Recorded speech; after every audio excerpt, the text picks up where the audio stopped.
Hello, welcome to my review of Aquaman and the Lost Kingdom. Unfortunately, the final film in the DCEU.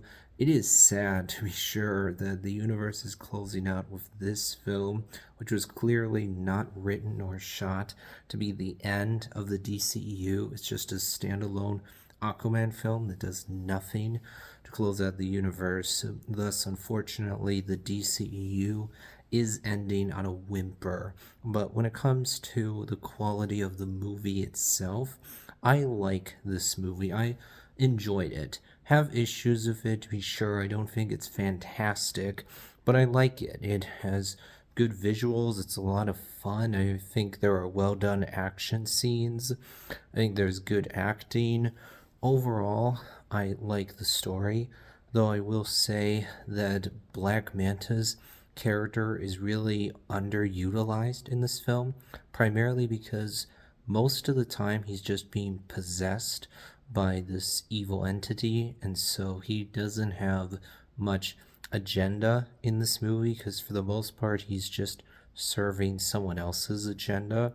Also, I thought Aquaman got dumbed down in this film compared to the first one.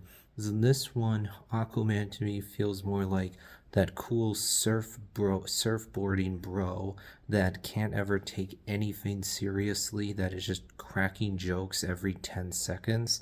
The fact that the people who made this film decided we're going to repeat multiple times this gag where Aquaman gets pee in his mouth, that just says everything about the way the Aquaman's character is treated.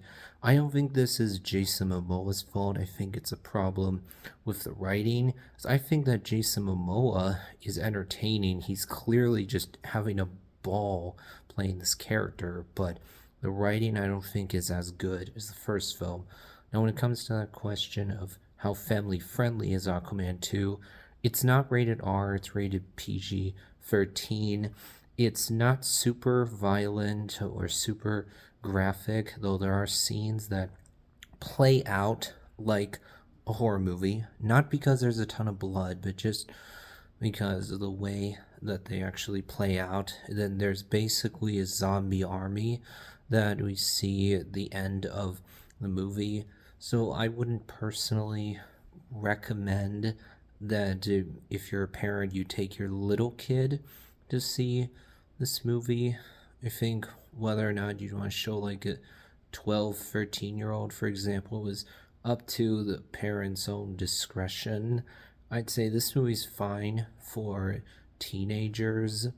I'll just say like 13 up, which maybe would make sense if PG 13. Maybe someone just a few years younger could handle it. Of course, kids each have their own threshold when it comes to what they can actually handle.